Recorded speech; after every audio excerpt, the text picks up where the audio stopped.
नमस्कार, मैं हूं शम्स ताहिर खान और आप देख रहे हैं वारदात। इस साल मई से ही लद्दाख में भारत और चीन आमने सामने हैं। दोनों देशों की सेना के बीच बराबर तनाव बना हुआ है। 45 साल बाद ऐसा हुआ है कि सीमा पर चीन की ओर से गोलियां चलाई गई, मगर जिस लद्दाख के लिए भारत एक इंच भी पीछे हटने को राजी नहीं और जिस लद्दाख को हथियाने के लिए चीन तमाम कोशिशें कर रहा है, आखिर उस लद्दाख में ऐसा है क्या? क्यों लद्दाख इतना अहम है जबकि लद्दाख का ज्यादातर इलाका बंजर है?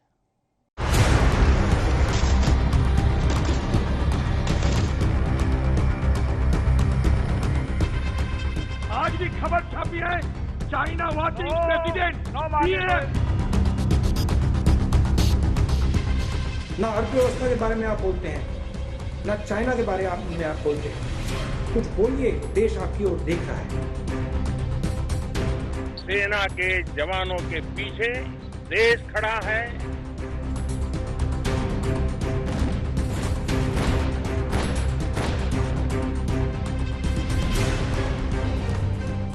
लद्दाख में भारत और चीन के बीच सीमा को लेकर यह कोई आज का विवाद नहीं और न ही आजादी के बाद पैदा हुआ कोई मसला है, बल्कि लद्दाख के लिए जंग सदियों पुरानी है।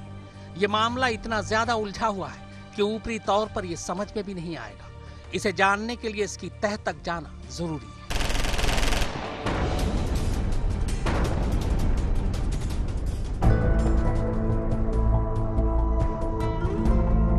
भारत के सबसे उत्तरी हिस्से में आता है लद्दाख। ये ट्रांस हिमालय का इलाका है। लद्दाख का तकरीबन पूरा इलाका इन्हीं ऊंची नीची बंजर पहाड़ियों से मिलकर बना है। बंजर इसलिए क्योंकि बारिश यहाँ ना के बराबर होती है, इसीलिए तराई इलाकों को छोड़कर ज्यादातर इलाकों में न यहाँ पेड़ मिलेंगे न पौधे मिलेंगी, तो बस ये बंजर रेतीली जमीन जो अक्सर बर्फ से ढकी रहती है। गर्मियों में जब ये बर्फ पिघलती है तो उनसे नदियां निकलती हैं,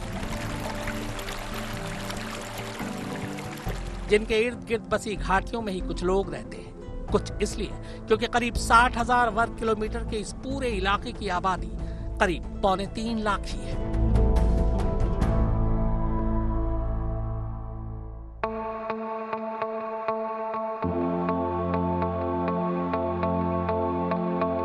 अब आते हैं लद्दाख के नाम पर, जिसका मतलब है the land of high passes, यानी ऊंचे ऊंचे दर्रों से मिलकर बनी भूमि। लद्दाख में दाखिल होने के लिए आपको इन पहाड़ों को पार करना ही होगा और इसीलिए लद्दाख हमेशा से महफूज रहा, क्योंकि इन दर्रों और पहाड़ों को पार करना बहुत जोखिम भरा रहा है। सर्दियों में इन्हें पार करना तो नामुमकिन ही है, इसीलिए ज्यादातर हलचल यहाँ गर्मियों के मौसम में ही होती है। तो अब सवाल ये कि भारत तो खैर अपनी अस्मिता के लिए लड़ रहा है, मगर चीन इन पथरीले पहाड़ों को हत्या कर भी क्या हासिल कर लेगा? इसके लिए आपको लद्दाख की लोकेशन को समझना जरूरी है।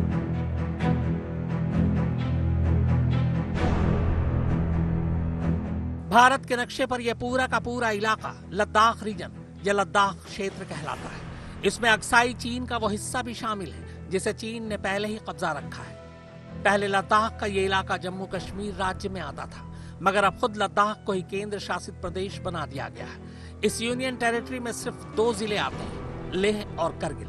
भौगोलिक तौर पर देखें तो लद्दाख के पश्चिम में जम्मू कश्मीर, उत्तर में गिलगिट बाल्टिस्तान, दूसरी तरफ पूर्वी तुर्किस्तान जिसे चीन के कब्जे के बाद से जिनजियांग रीजन के नाम से जाना जाता है, जबकि पूरब में तिब्बत जहां भी चीन ने कब्जा जमा रखा है, और दक्षिण में है हिमाचल प्रदेश।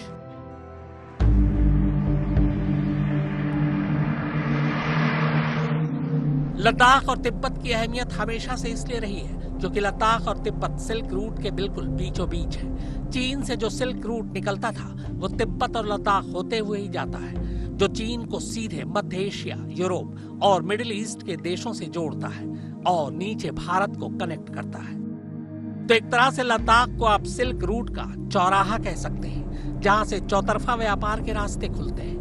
तिब्बत पर तो चीन पहले से ही कब्जा करके बैठा है, लिहाजा अब इसलिए लद्दाख पर उसकी गिद्ध की नजर है, क्योंकि ये रूट आज भी चीन को सुपर पावर बनने के रास्ते खोल सकता है। मौजूदा दौर में लद्दाख को देखें तो वो सिर्फ इतना सा इलाका है, जबकि ऐतिहासिक तौर पर लद्दाख में अक्साई चीन और जिनजियांग का भी कुछ इलाका शामिल था। लद्दाख का इलाका पूरब में हिमालय के पहाड़ियों के बाद शुरू होता है, इसीलिए इसे ट्रांस हिमालय कहते हैं। लद्दाख जितना अहम चीन के लिए है उतना ही जरूरी भारत के लिए भी। सदियों से कश्मीर पश्मीना शॉल या पश्मीना उत्पादों के लिए मशहूर रहा है, जिसका कच्चा माल लद्दाख के रास्ते तिब्बत से आया करता था। उस दौर में भी पश्मीना का व्यापार बहुत ही ज्यादा फायदे का सौदा हुआ करता था, जिसकी वजह से कई लड़ाइयां भी हुई।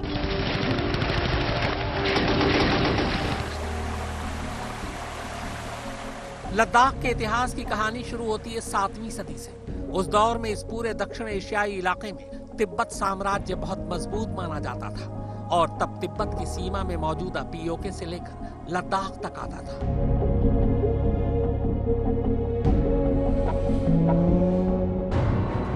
मगर 9वीं सदी में तिब्बत के राजा लंगदरमा की हत्या कर दी गई। इसके अगले 100 सालों में तिब्बत साम्राज्य अलग अलग टुकड़ों में बिखर गया और जिस साम्राज्य के हिस्से में लद्दाख का इलाका आया उसका नाम था मरयुल साम्राज्य, यानी लद्दाख का ऐतिहासिक नाम मरयुल था। तिब्बत से अलग होने की वजह से लद्दाख में तिब्बत का प्रभाव करीब 1000 साल तक बहुत ज्यादा रहा, क्योंकि दोनों इलाके के लोगों की जुबान, धर्म, इतिहास और सियासत एक जैसी थी। 15वीं सदी में नामग्याल साम्राज्य ने इस इलाके पर अपना कब्जा जमा लिया। 16वीं सदी के आते आते मुगल शासक अकबर के पास लद्दाख को अपने कब्जे में लेने का मौका था, मगर नामग्याल साम्राज्य ने खुद ही टकराव की कोई स्थिति पैदा नहीं होने दी। इसीलिए अकबर ने वहां हमला भी नहीं किया, बल्कि जब तिब्बत ने लद्दाख पर हमला किया तब मुगल शासक औरंगजेब की सेना ने लद्दाख को बचाया था। इसके बाद 19वीं सदी तक लद्दाख पर नामग्याल किंगडम का ही राज रहा, जिनकी निशानियां आज भी लेह में मौजूद हैं।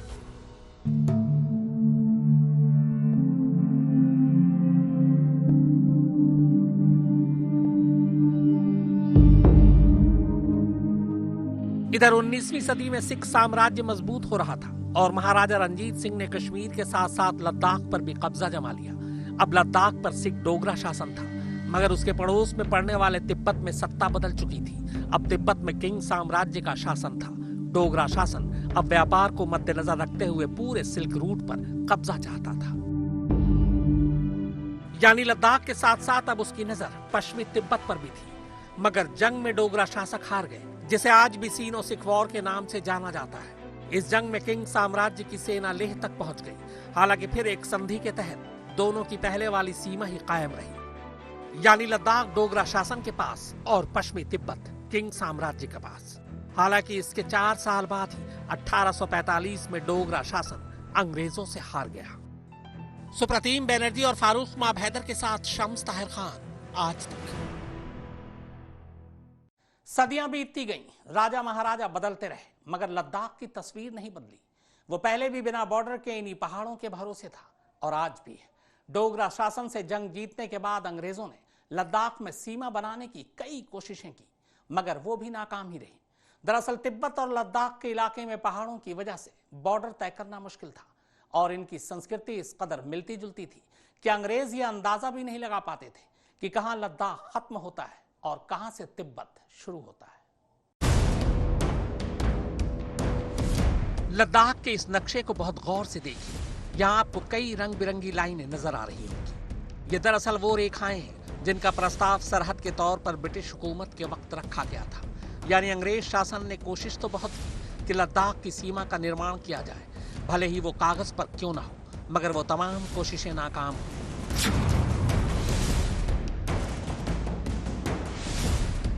लद्दाख का बॉर्डर बनाने की पहली कोशिश हुई 1865 में।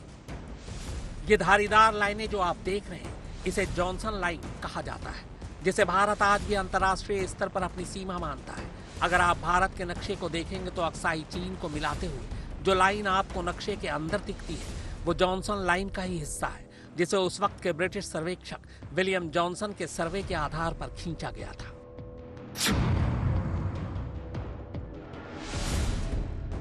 1873 में ब्रिटिश हुकूमत ने लद्दाख के नक्शे पर एक और लाइन खींची। ये पीली रेखा वही है जिसे फॉरेन ऑफिस लाइन के नाम से जाना जाता है। हालांकि मौजूदा दौर में इस लाइन को न तो भारत मानता है और न ही चीन।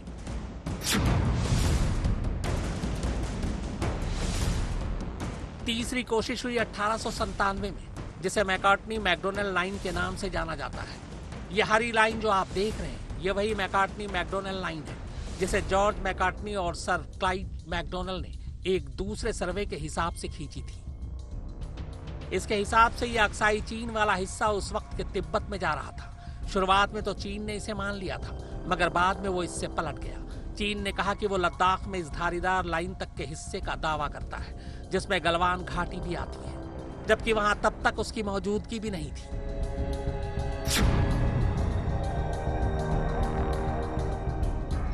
3 जुलाई 1914 को शिमला में तब के ब्रिटिश इंडिया, चीन और तिब्बत के बीच सीमा को लेकर एक समझौता हुआ, जिसे सर हेनरी मैकमोहन लीड कर रहे थे। इसी वजह से इस रेखा को मैकमोहन रेखा कहा जाता है। शिमला समझौते के दौरान ब्रिटेन, चीन और तिब्बत अलग अलग पार्टी के तौर पर शामिल हुए। तब चीन से भारत की ये सीमा लगती ही नहीं थी, क्योंकि तब भारत और चीन के बीच में तिब्बत की सीमा थी। और इस सम्मेलन में चीन सिर्फ इस हैसियत से शामिल हुआ था क्योंकि तब उसकी सीमा भारत के K2 पर्वत श्रृंखला के हिस्से से मिलती थी। प्रथम विश्व युद्ध के बाद मैकमोहन रेखा को अंतर्राष्ट्रीय मान्यता भी मिल गई, मगर चीन ने बाद में कहा कि अब तिब्बत के पास कोई अधिकार नहीं है, इसलिए वो इस समझौते को मानने से इनकार करता है। बहरहाल 1947 में भारत आजाद हुआ और उधर 1949 में चीन में पीपल रिपब्लिक ऑफ चाइना की स्थापना हो गई। धीरे धीरे तिब्बत पर चीन ने कब्जा जमा लिया और उधर कश्मीर के राजा से संधि के बाद लद्दाख भारत का हिस्सा बन गया। एक देश के तौर पर भारत ने जॉनसन लाइन को ही मान्यता दी, जबकि चीन ने जॉनसन लाइन और यहां तक कि मैकार्टनी लाइन को भी मानने से इनकार कर दिया। दरअसल चीन हो या भारत, दोनों ही देश राजशाही के हिसाब से अपनी सीमा का दावा कर रहे हैं। भारत अपना दावा करता है ब्रिटिश इंडिया के नक्शे के हिसाब से, जबकि चीन तिब्बत के पुराने बॉर्डर के आधार पर लद्दाख पर दावा कर रहा है।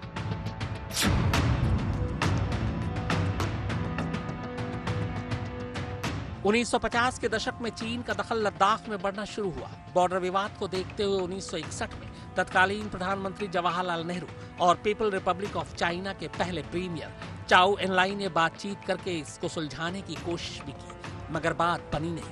वहीं दूसरी तरफ चीन ने अक्साई चीन के हिस्से में एक रोड बनानी शुरू कर दी, जो जिनजियांग से तिब्बत अक्साई चीन के रास्ते होते हुए जा रही थी। इसे लेकर काफी बवाल हुआ और फिर 1962 की जंग भी हुई। इस जंग में चीन इस धारीदार लाइन तक पहुंच भी गया जिसका वो दावा करता था। इसमें गलवान घाटी भी शामिल थी। हालांकि चीन फिर इस लाइन से एक समझौते के तहत पीछे हट गया, मगर इस नीली लाइन तक उसने अपना कब्जा जमाए रखा, जिसे आज LAC यानी लाइन ऑफ एक्चुअल कंट्रोल के नाम से जाना जाता है। और इसी लाइन के नजदीक गलवान घाटी पर मौजूदा तनाव दोनों देशों के बीच जारी है। मुनीश देवगन और सुप्रतीम बनर्जी के साथ फारूक माब हैदर, आज तक। जब से पीपल रिपब्लिक ऑफ चाइना की स्थापना हुई है, तब से ही कम्युनिस्ट सरकार की जमीन हड़पने की भूख खत्म होने का नाम नहीं ले रही। चीन अब तक 6 देशों की करीब 42 लाख स्क्वायर किलोमीटर जमीन पर कब्जा जमा चुका है, जो उसकी कुल जमीन का 43% है। यहां तक कि भारत की भी 43,000 वर्ग किलोमीटर जमीन फिलहाल चीन के कब्जे में है।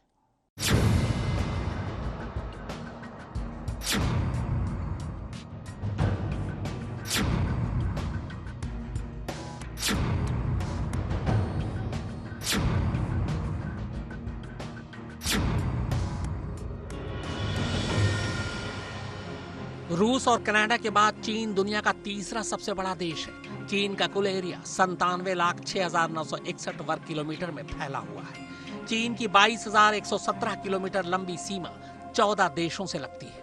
ये दुनिया का पहला ऐसा देश है जिसकी सीमाएं सबसे ज्यादा देशों से मिलती हैं, और इन सभी देशों के साथ चीन का किसी न किसी तरह का सीमा विवाद चल रहा है। चीन के नक्शे में आपने पूर्वी तुर्किस्तान, तिब्बत, इनर मंगोलिया या दक्षिण मंगोलिया, ताइवान, हांगकांग और मकाऊ जैसे 6 देश देखे ही होंगे। ये वो देश हैं जिन पर चीन ने कब्जा कर रखा है या इन्हें वो अपना हिस्सा बताता है। इन सभी देशों का कुल एरिया 41,13,709 वर्ग किलोमीटर से ज्यादा है, जो चीन के कुल एरिया का 43% है। मुनीश देवगन और सुप्रतीम बनर्जी के साथ फारूक माब हैदर, आज तक। तो वारदात में फिलहाल इतना ही, मगर आज तक पर खबरों का सिलसिला लगातार जारी है।